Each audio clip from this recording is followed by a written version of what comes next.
Okay guys, what's up? Crypto Keith here, and we're gonna do our crypto catch up, our This Week in Crypto, where we go over everything that I've noticed in the past week that's caught my eye. So what we're gonna talk about in this episode will be Lupe Fiasco, what he says about cryptocurrencies, which cryptocurrencies are the best gainers and losers. We'll talk at least about one or two of each. And which ones have the best potential in the next few weeks? Which ones you might, have a good chance of buying and profiting with in the next couple weeks? Olympians that turn to Bitcoin and why? PewDiePie and cryptocurrency. What is his deal? Why is he now talking about it? We're going to talk about Elon Musk, and he finally revealed how much Bitcoin he owns. It might surprise you. New record has been broken, and we'll talk about what that is. We're going to also talk about the 6th BitConnect lawsuit, just go over it briefly. And we're also going to talk about Vitalik Buterin, which SEC he is talking to about basically cryptocurrencies and ICOs. We're also going to talk about which company just got delisted, which blockchain company from NASDAQ, and why. Also, we're going to talk about which ICO is airing the first ever cryptocurrency game show, and how you can get involved in that ICO right now. It's almost finished. Which crypto YouTuber is in the Illuminati? Also, we're going to talk about how Google, in my opinion, is the one entity that could or has the potential or power to destroy Bitcoin, or destroy the value, at least for a little bit, or stop a lot of people from hearing the truth. And why it's so dangerous, why these big companies are so dangerous, and this is a good example of that. So last week, the two main things that stuck out to me were the first Olympic athlete that was paid in cryptocurrency. So he had sponsorships and endorsements by two cryptocurrency companies. You can look into that, as well as the government put bounties on exposing pump and dump groups, but only if it leads to $1 million gained in the court. So most likely you're not going to get anything. They're just taking advantage of the situation. They know that you're not going to expose them unless they promise you something. But in the fine print, they're really not. Well, they're not guaranteed to give you anything. So, guys, I've been really busy working on my own cryptocurrency project, website, and things like that. So I'm not doing videos every day, but that's fine. It's going to work better this way anyways, and I'll get better quality content out there. So let's get right into it.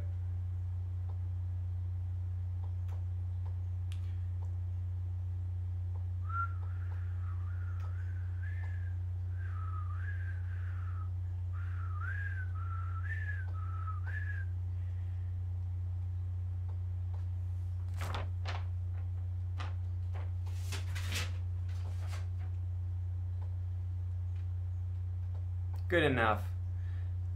Okay, so what do we have to start with? Well, Nano has been leading, at least in the past couple days, as top gainer in the crypto recovery. So there's been something pointed out that when Bitcoin isn't gaining very much, that's when altcoins seem to have their spotlight moment.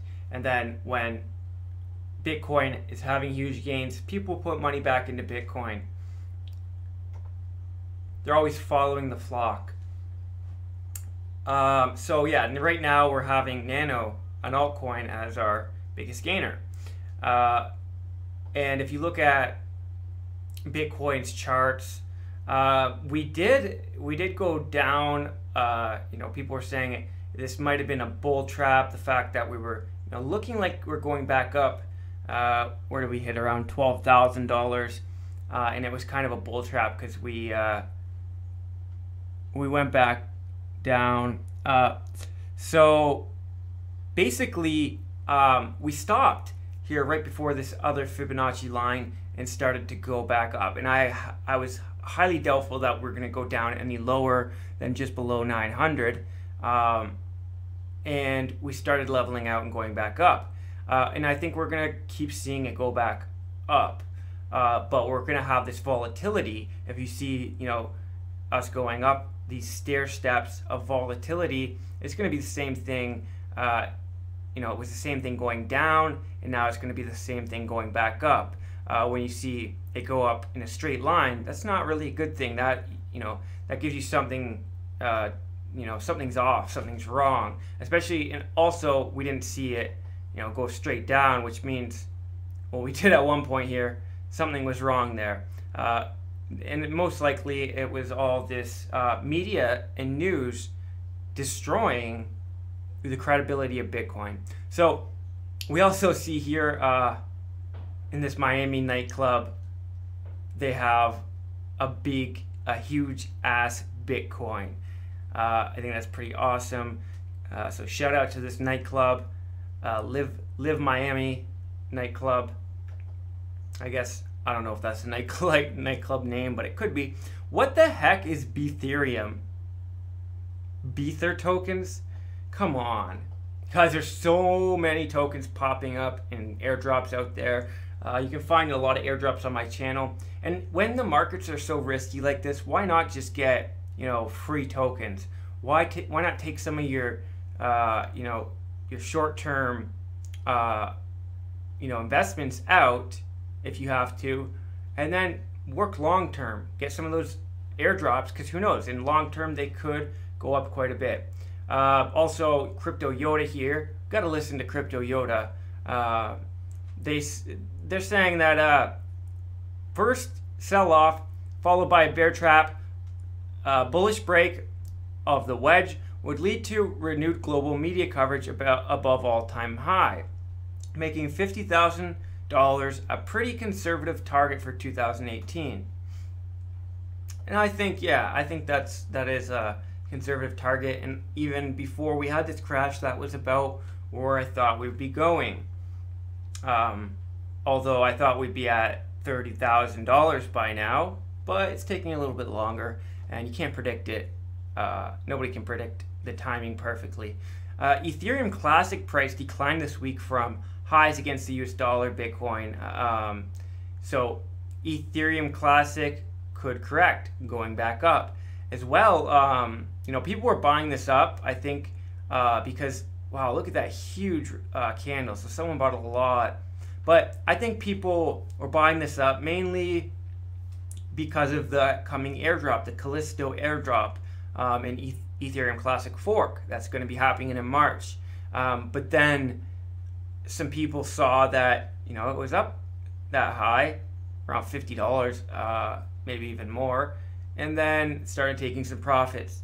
And as well, I think people are realizing, okay, why not take our money out of Ethereum Classic, put it in, you know, Bitcoin or Z Classic, and get that first airdrop that's coming. What is it, February 28th, the Bitcoin private airdrop, and then sell some of that, you know, Z Classic back into Ethereum Classic. But one thing's for sure, now is the time to get that Ethereum Classic if you're planning on grabbing a bunch for the upcoming airdrop. The Petro supposedly hasn't raised a dime, which is interesting because if you look over here, so according to Coin Schedule, ICOs raised over $1 billion in December, the highest month on record, so a record high. This should be in the World Guinness Book of World Records. But actually, since we have had a higher month I think in February it's going to be even higher because of, for one, Telegram's has already had their pre-sale, raising almost $1 billion just in that one ICO. They plan to raise $2 billion. So if they had that ICO before the end of February, they definitely we probably already are with that 850 million plus another 150 million, easily surpass December's $1 billion in 1 month raised in ICOs. But let's see what else they say here about some other ICOs. So Venezuela's Petro ICO reportedly raised 735 million pre-sale. So why is Andreas Antonopoulos saying that they didn't raise a cent? I don't know. Maybe something for you to look into. I don't have a lot of time to go into that deeper right now. So, Olympics, Bitcoin, cryptocurrency. Basically, these Olympians in the Olympics is now accepting Bitcoin for funding and for donations. And maybe I shouldn't have opened that other tab there, but slowing this one down. U.S. Olympians turn to Bitcoin to fund the cost of competing. Wow, 2018, guys, if you thought 2017 was the year of Bitcoin, this year is even more profound. I don't know about profound, but it's more drama, more actions going on this year, because in 2017 we basically had straight gains. So now people have to learn how to actually profit when we're in a bull market, as well as it's going to be in the news for not just gaining, for huge losses as well. We've already seen that. And all of these other things happening in Bitcoin. I think there's a lot more going to be happening this year than last year. We're seeing it already. So Elon Musk just revealed how much Bitcoin he owns, and it's surprisingly little. He owns 0.25 Bitcoin. God, I own more than that. And I've made some bad choices and, lost some Bitcoin over the years. BitConnect. No, I didn't lose very much in that. So the next web. What is the next web saying? Well, the next web is slow as heck. Like, maybe it's just my computer. Technical difficulties. Hold up 1 second, guys. Do not go anywhere, because we have some exciting things to talk about still. It's not going to be very long, including Lupe Fiasco, what he says about cryptocurrencies, and Vitalik Buterin. And okay, Bitcoin fees drop. Why it happened and what it means. I'll be sharing some of these articles on my Twitter, but it's from $26 down to $3 for Bitcoin transaction fees. Pretty nice. Bank of America admits cryptocurrency is threatening its business model. Surprised they've admitted that.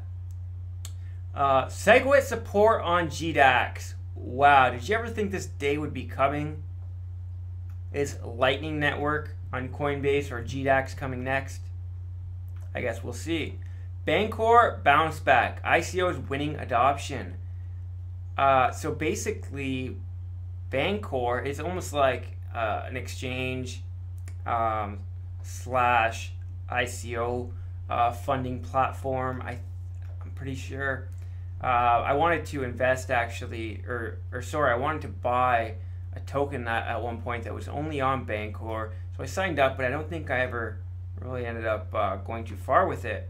But it's different. It's definitely different, and it's working.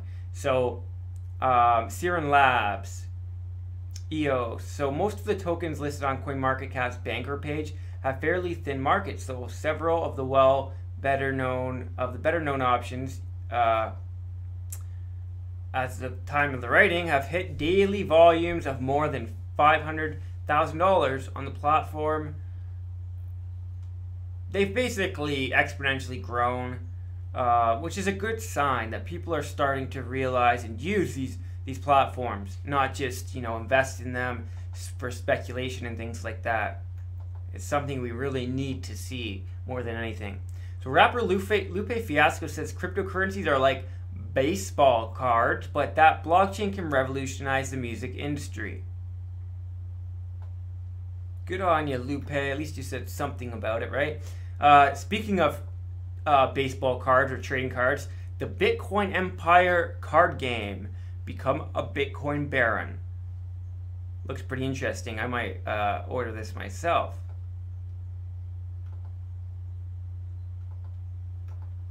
And that brings us to crypto stamps, which is interesting. I haven't done the research on it that I plan to, but it's definitely something that's caught my eye. So crypto stamps, thank you for helping us reach 1,000+ transactions. Yet their social media is not too popular yet. Their Twitter, basically they say that they have sudden heavy traffic on the website, and it was under maintenance for a few hours, so they were offline. Crypto kitties all over again. I don't know, maybe they're just trying to create hype. We'll see. I'm gonna do a review about this because they've asked me to. So they had a stamp offering, a final stamp offering. Not an initial stamp offering, a final stamp offering. So, yes, I'll look into that definitely. They asked me here on Twitter, they want their blockchain reviewed and would like to know how I feel about the product. So I'm definitely going to look into it a little bit more, and you can check them out too. And here's a Medium post about it. Collect and trade stamps on the blockchain.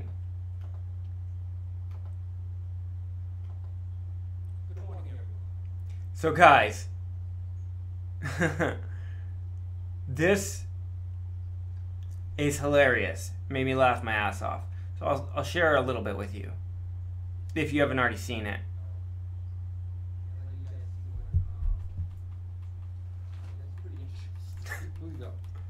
So I'm just going to play a couple quick seconds here of Vincent Viatore.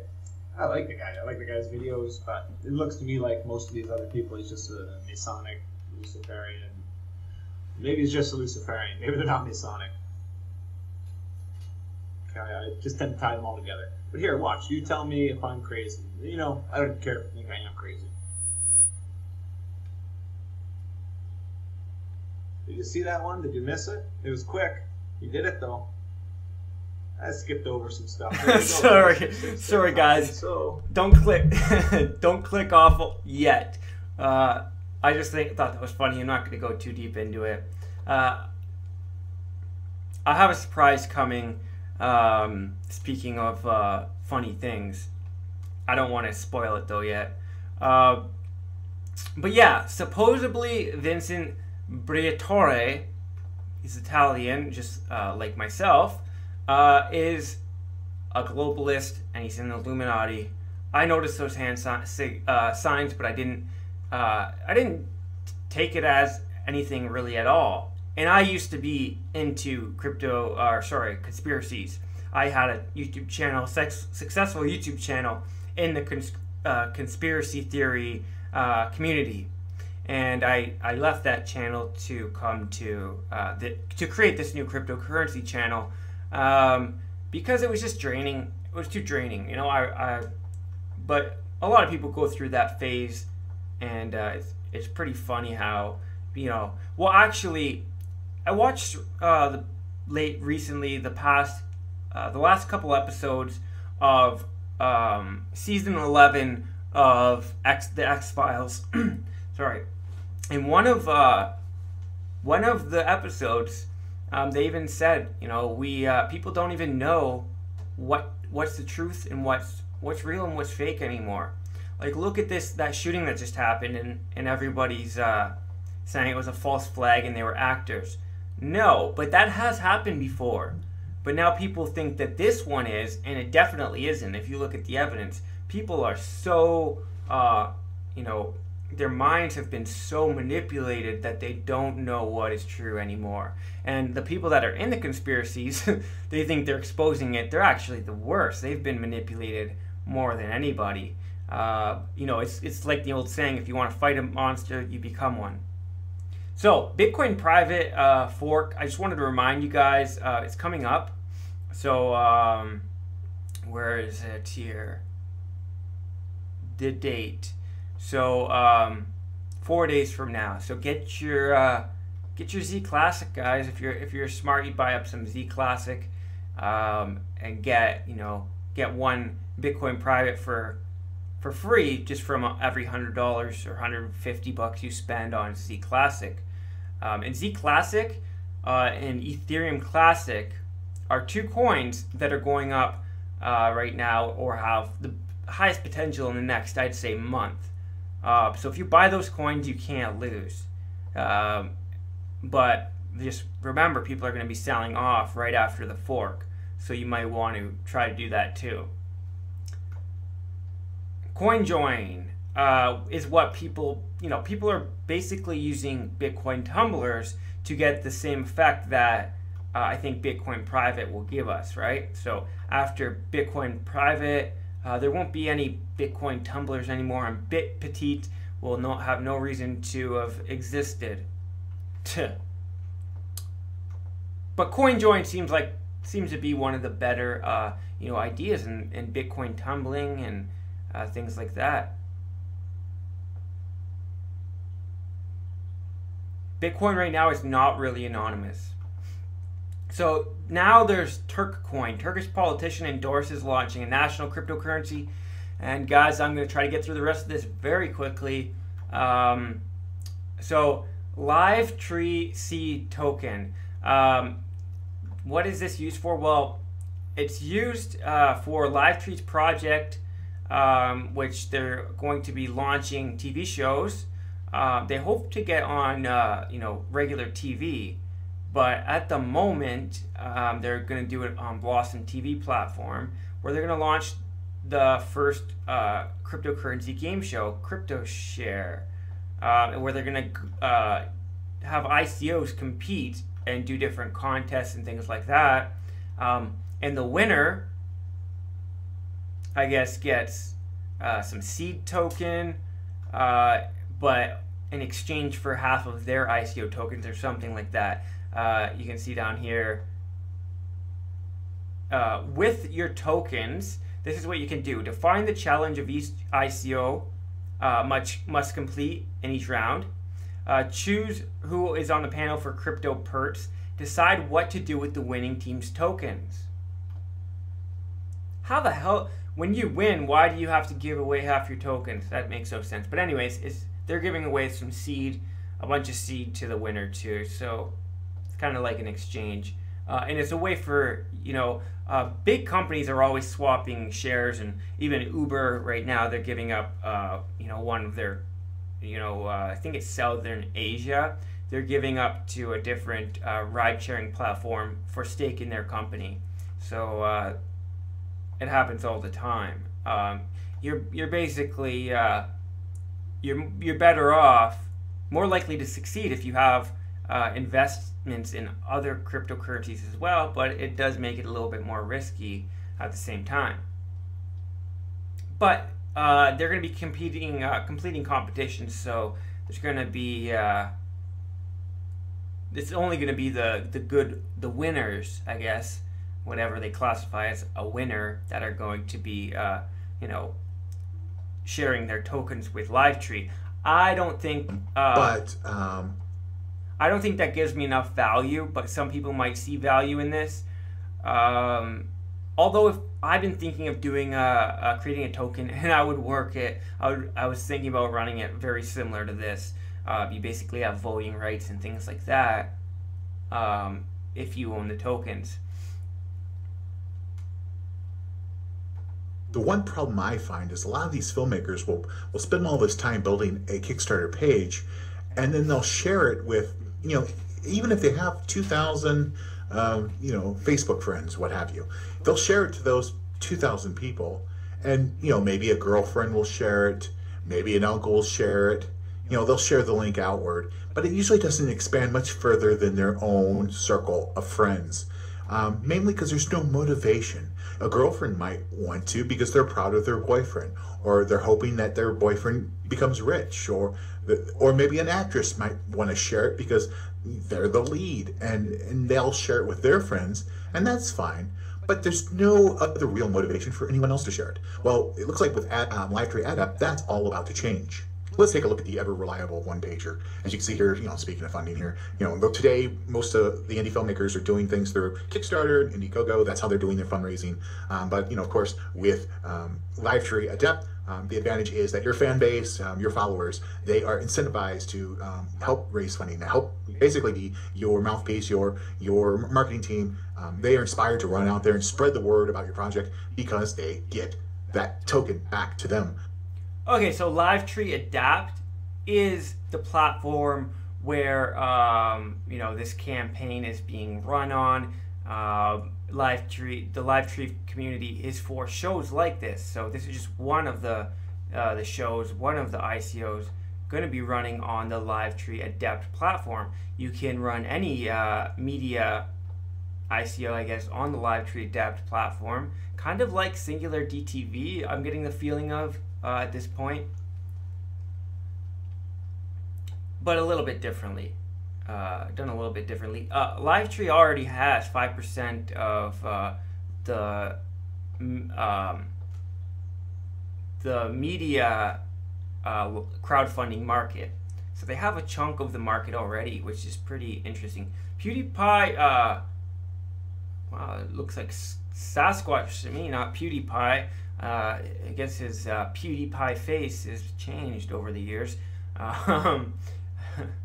It's not really a good representation of him anymore, the PewDiePie. Like cutie pie.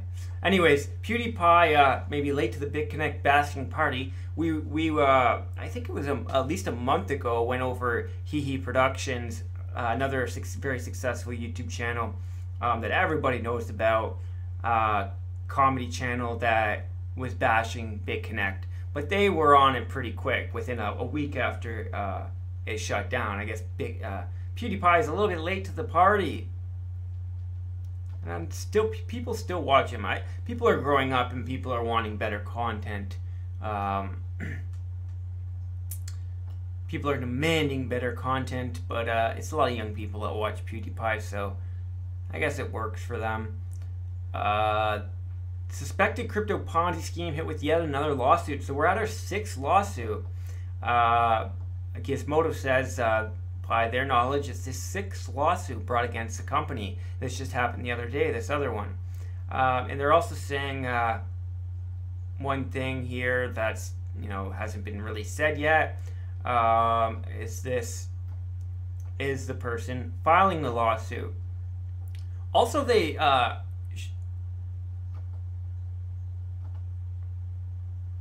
share a link with this website, considertheconsumer.com, which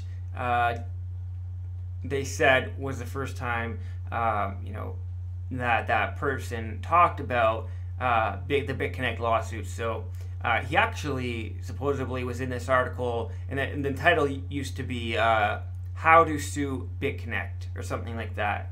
And now it's changed a little bit to BitConnect lawsuits, hold Ponzi scheme allegations, and it's just everything about the BitConnect lawsuit that everybody already knows. But one thing is interesting. Down here they say, if BitConnect's actions have affected you, please don't hesitate to reach out to us. We'd be happy to help you take the right step in the right direction to fight this issue. So if you want to, here's the contact information.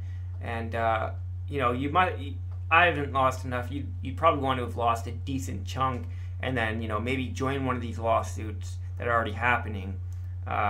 This is the considertheconsumer.com. So I guess they're doing their job there. When I don't think PewDiePie is doing it for those reasons, for considering the consumer. But anyways, this is an interesting story. Ex-beverage company Long Blockchain finds itself in hot water with NASDAQ. And we went over this, we covered it when they changed their name from the Long Island Iced Tea Company to the Long Blockchain Company. So they've been recently delisted from NASDAQ. If you look here on February 15th, they received a notice from the Listing Qualifications Department saying that the company's securities discretionary authority granted to NASDAQ pursuant.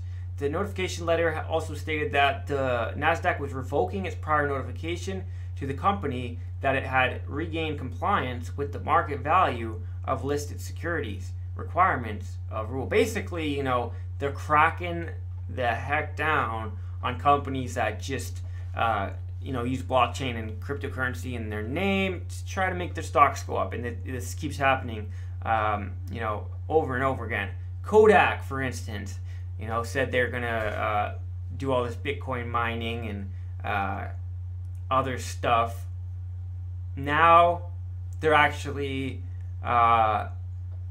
they actually canceled their order on mining equipment, proving that they never had a plan to follow through with it in the first place, and they just did it for the hype.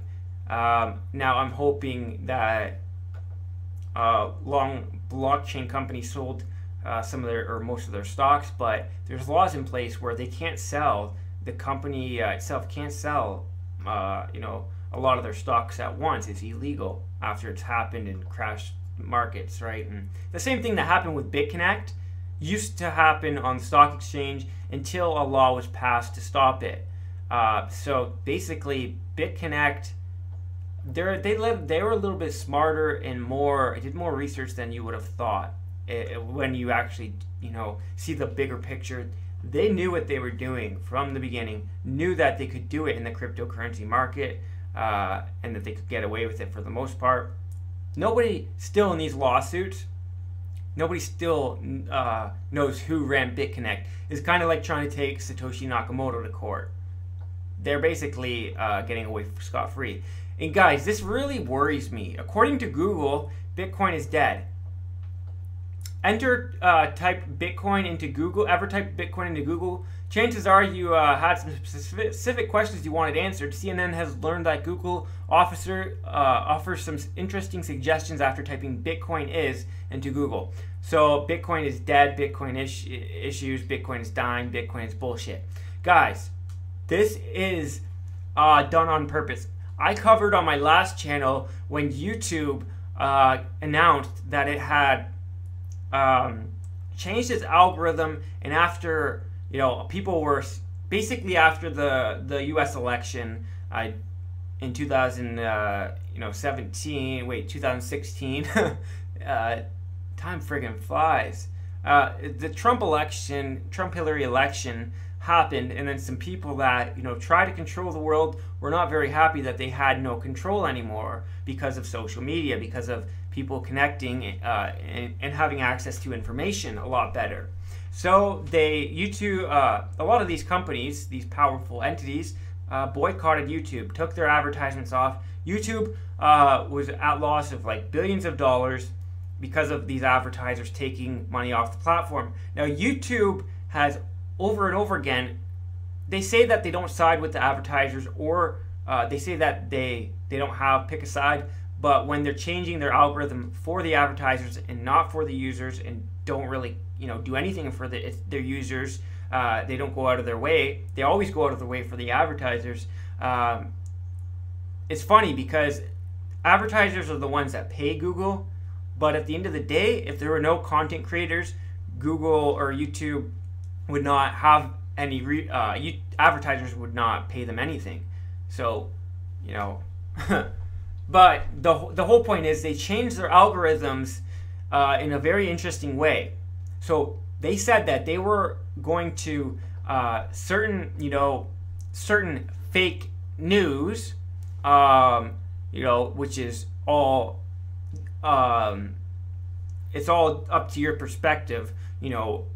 One side of the argument, one side of politics says the other side is fake news, and the other side says the other is fake news. It's now used. Fake news is used as a term to replace conspiracy.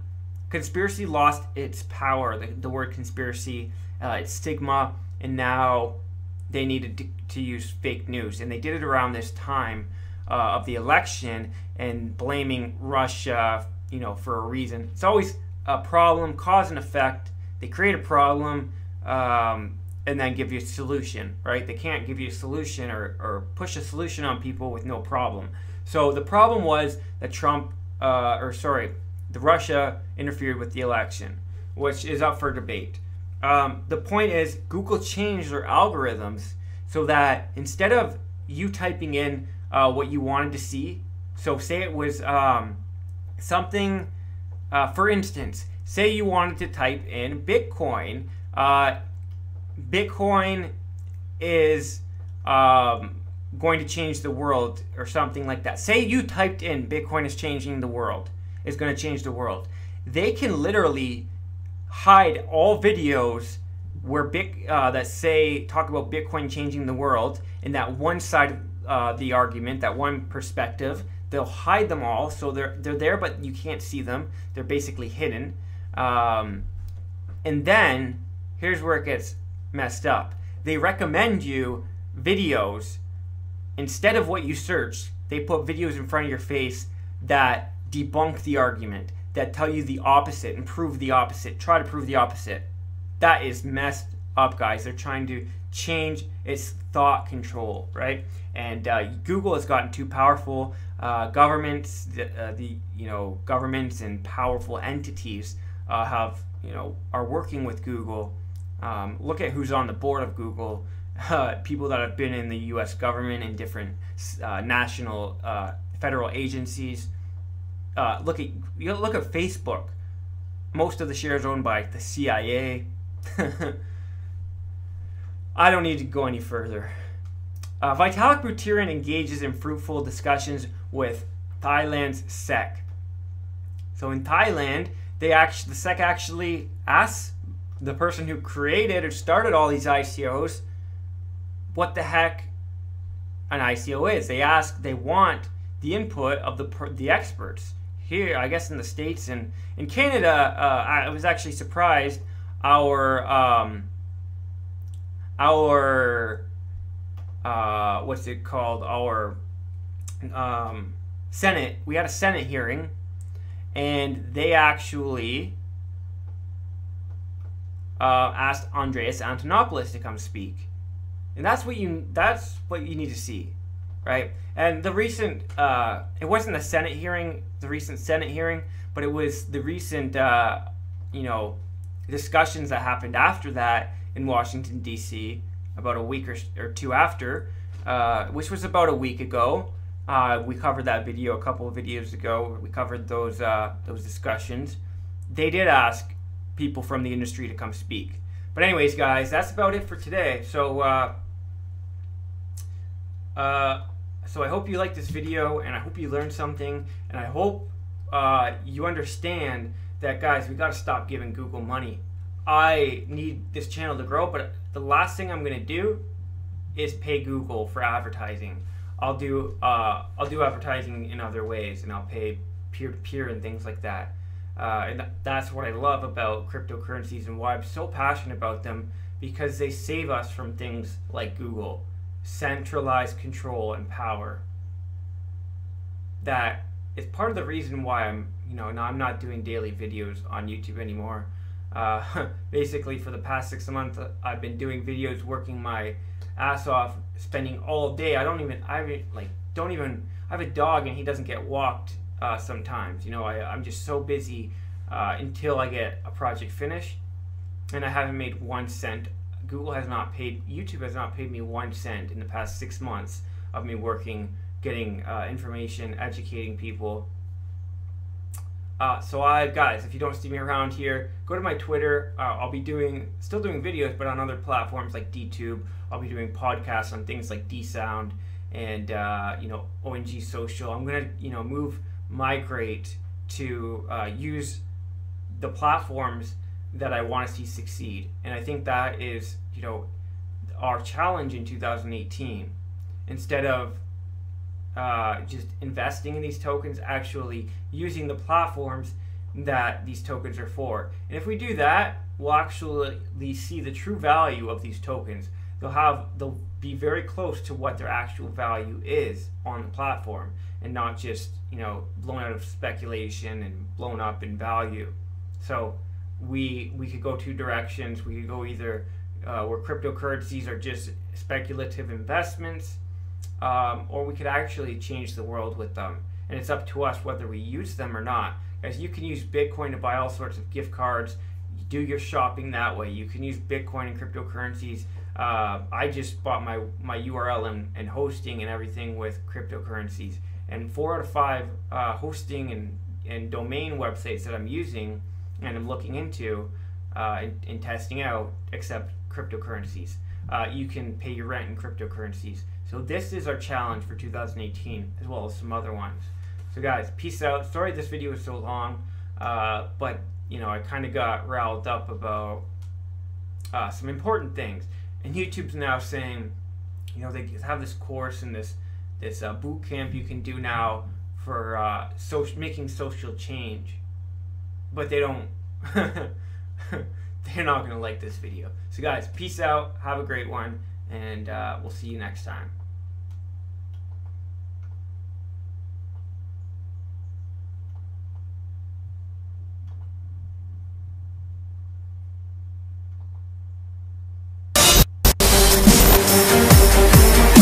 This is the future currency. You're not going to use pounds and dollars and euros and whatever anymore.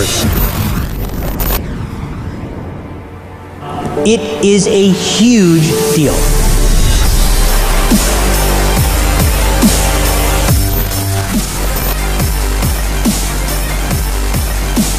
I've made an extraordinary amount of money relative to what I ever conceived.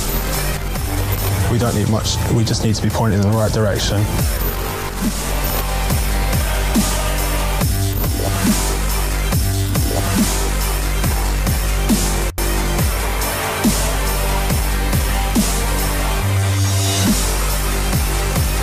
So that's a £52,000 gross profit. Sorry, I've just gone quite lightheaded.